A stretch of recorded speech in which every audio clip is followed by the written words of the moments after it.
दोस्तों, जो व्यक्ति रामायण के बारे में जानता है वो शूर्पणखा के बारे में भी जानता होगा। रामायण के बाद आखिर शूर्पणखा कहाँ गई? क्या मक्का मदीना को बसाने वाली शूर्पणखा ही थी?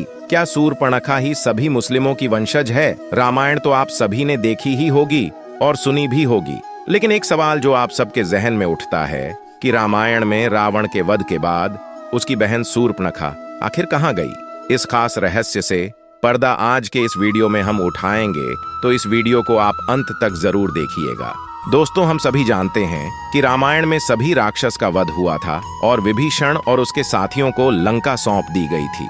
लेकिन शूर्पणखा का वध क्यों नहीं हुआ? उसकी नाक काट दी गई थी। उसके बाद वे कहाँ चली गईं, इसका जिक्र रामायण में क्यों नहीं मिलता? आप यह सब तो जानते ही होंगे कि जब शूर्पणखा राम की तरफ आकर्षित होकर उनके पास आती है और कहती हैं कि वे उनसे प्रेम करने लगी हैं, लेकिन श्री राम मना कर देते हैं क्योंकि उन्होंने पहले माता सीता से विवाह कर रखा था। ऐसे में वह लक्ष्मण की तरफ इशारा करते हुए कहते हैं कि आप मेरे छोटे भाई से पूछ सकती हैं। उसी समय लक्ष्मण भी शूर्पणखा को मना कर देते हैं। शूर्पणखा वापस श्री राम के पास जाती है और उसके बाद माता सीता के खिलाफ कई कटु वचन बोलती हैं और उनको मारने के लिए उनकी तरफ झपटती भी है। इतने में ही लक्ष्मण बीच बचाव करते हुए शूर्पणखा की नाक काट देते हैं। इसी आक्रोश में आकर वह रावण के पास जाकर सारा वाकया बताती है, जिसके बाद सीता हरण होता है। लेकिन उसके बाद रामायण में एक भी बार शूर्पणखा का जिक्र नहीं किया गया। आखिर में उसके बाद कहाँ गई?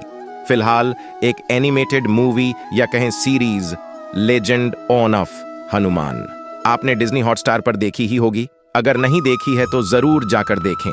उसमें दोस्तों शूर्पणखा का जिक्र किया गया है, जहां पर बताया गया है कि प्रकृति माता द्वारा उसे बंदी बना लिया गया है। लेकिन यह सरासर गलत है। कहा जाता है कि नाक काटने के बाद शूर्पणखा हर किसी से अपना चेहरा छुपाने लगी थी। उसके सारे भाई धीरे धीरे करके भगवान श्री राम के हाथों मारे जा रहे थे। ऐसे में मैं भी अपना बचाव करते हुए दैत्य गुरु शुक्राचार्य के पास चली गई और जंगल में उनके आश्रम में रहने लगी। राक्षस का वंश समाप्त न हो, इसके लिए शुक्राचार्य ने शिव जी की आराधना की और उनकी तपस्या से प्रसन्न होकर भगवान शिव ने शुक्राचार्य को अपना स्वरूप यानी कि शिवलिंग दे दिया और उससे कहा कि जिस दिन कोई वैष्णव यानी कि भगवान विष्णु का अवतार या कोई भी जो भगवान विष्णु को मानता है, अगर गलती से भी किसी ने इस पर गंगा जल चढ़ा दिया तो राक्षसों का सर्वनाश हो जाएगा। उस समय उस आत्मलिंग को शुक्राचार्य ने वैष्णव अर्थात हिंदुओं से दूर रेगिस्तान में स्थापित किया। जी हाँ दोस्तों, आपने सही समझा। इस समय जिसे कहा जाता है मक्का मदीना। आपने YouTube पर यह बहुत सी थ्योरी में सुना होगा कि मकेश्वर महादेव मंदिर जो पूर्व काल में बनाया गया था, दरअसल वही शिवलिंग है जो शिवजी ने दैत्य गुरु शुक्राचार्य को दिया था। शिवलिंग के बचाव का कार्य किसी और को नहीं बल्कि शूर्पणखा को ही दिया गया था। उस समय शूर्पणखा हमेशा चेहरे को ढक कर रखती थी। दोस्तों, धीरे धीरे उसने कई सारे बच्चों को जन्म दिया। वहीं बच्चे आज उसकी यही परंपरा को निभा रहे हैं। जी हाँ, सभी मुस्लिम लोग आपने देखे होंगे कि वे लोग बुर्का पहनते हैं। उसके पीछे का कारण यही है।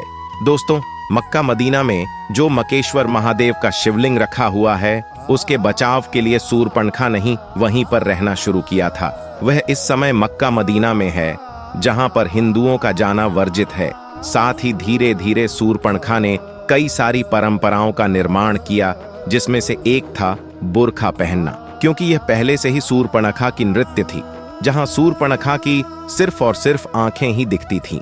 इतिहास की माने और साथ ही हमारे धर्म ग्रंथों की बात करें तो कहते हैं कि द्वापर युग के पास शूर्पणखा के वंशज का कालांतर में अब्राहम धर्म के अनुयायी हैं और साथ ही इसीलिए शुक्रवार का विशेष महत्व दिया जाता है। दोस्तों, इस विषय पर आपका क्या मानना है? जितने भी मुसलमान लोग हैं, शूर्पणखा उन्हीं की वंशज थी।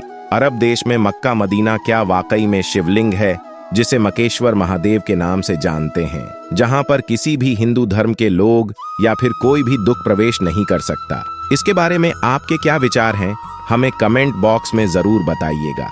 दोस्तों, इन बातों में कितनी सच्चाई है ये तो हम नहीं जानते, पर इससे रिलेटेड जो भी बातें सामने निकल कर नहीं हैं, उनको भी आपको नजरअंदाज नहीं करना चाहिए। तो चलिए जानते हैं कुछ ऐसी बातें जो प्रूव करती हैं कि मक्का में सचमुच शिवजी विराजमान हैं। दोस्तों, पंडित वेदांग के द्वारा लिखित राम अवतार चरित्र के युद्ध कांड में मकेश्वर शिवलिंग का उल्लेख किया गया है।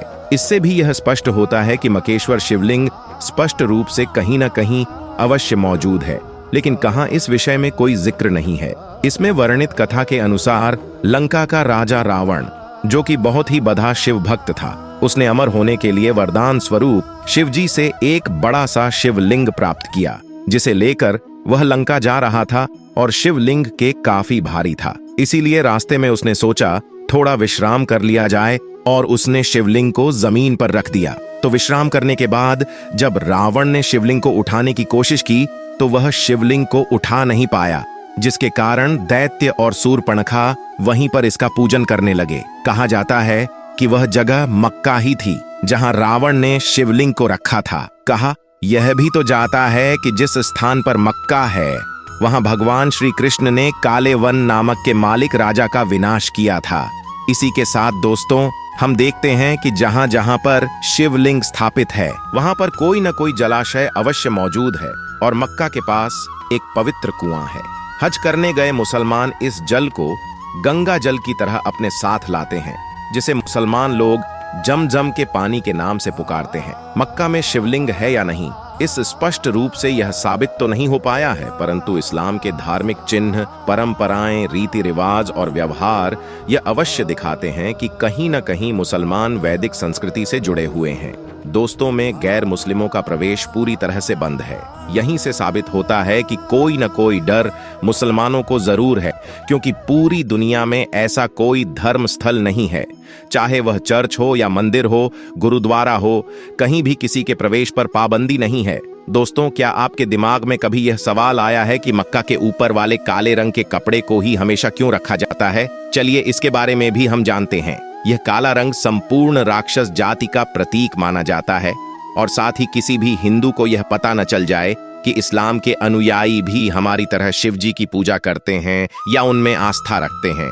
इसीलिए पर काला कपड़ा रखा जाता है और काबा को काले रंग से ढकने की परंपरा इसलिए भी निभाई जाती है क्योंकि शूर्पणखा यानी कि इस्लाम की देवी रामायण काल और उसके बाद अपने मुंह को काले रंग के कपड़े से ढक कर रखती थी, और आज शूर्पणखा के वंश की महिलाएं भी काले रंग के बुर्के को पहनती आ रही हैं। हालांकि दोस्तों, दुनिया को गुमराह करने के लिए बुर्के को कई प्रकार और रंगों में बांट दिया गया है, किंतु सत्यता जो है वही है। यह शूर्पणखा कहाँ की देन है, जिसे इस्लाम की महिलाएं इस्लामी रीति रिवाज के अंतर्गत धारण करती है, और समाज के इस एक तरफा पहनावे के कारण ही दुनिया इन्हें मुसलमानों के नाम से जानती है। मुसलमानों का शुक्रवार के दिन जुमा भी शुक्राचार्य के नाम से ही शुरुआती आंकड़ों को लेकर बनाया गया है, जो कि बहुत ही चर्चित है। तो आइए जानते हैं कि इस्लाम धर्म कैसे पैदा हुआ। दोस्तों, दरअसल इस्लाम कोई धर्म नहीं है, यह सिर्फ एक मजहब है, और खुद मुसलमान भी अपने नाम के आगे धर्म लगाने का विरोध करते हैं। ये हमेशा ही इस्लाम को एक मजहब से ही प्रचारित करते हैं, और मजहब का मतलब होता है अपने कबीले के गिरोह में इजाफा करते जाना, और ये बात सभी जानते हैं। और खुद इस्लाम के अन्य धर्मों के साथ लड़ाई भी इसी बात को लेकर होती है, क्योंकि इस्लाम के लोगों को लगता है कि मैं संसार में बहुत ही कम मात्रा में, यानी उनकी संख्या काफी कम है, इसीलिए वे हर धर्म अपने मजहब को बढ़ाने की बात सोचते हैं और हमेशा इस पर ही विचार करते हैं। दोस्तों, जब इस्लाम के निर्माण की बात आती है तो हजरत मोहम्मद साहब को इस्लाम का जनक माना जाता है, जो कि अरबीवासी थे। अब ऐसा नहीं है कि इस्लाम का निर्माण हजरत मोहम्मद साहब ने किया था, बल्कि उनसे पहले से ही अरब में इस्लाम मौजूद था। तो दोस्तों, अगर आपको इसके बारे में कोई और जानकारी है तो हमें कमेंट बॉक्स के माध्यम से जरूर बताइएगा। यदि आप हमारे चैनल पर पहली बार आए हैं तो चैनल को सब्सक्राइब करना भी ना भूलें। मैं आशा करूंगी कि हमारी वीडियो आपको पसंद आई होगी। यदि वीडियो पसंद आई है तो इसे लाइक जरूर करें। हम मिलते हैं आपको अगली बार में, तब तक के लिए बहुत बहुत धन्यवाद।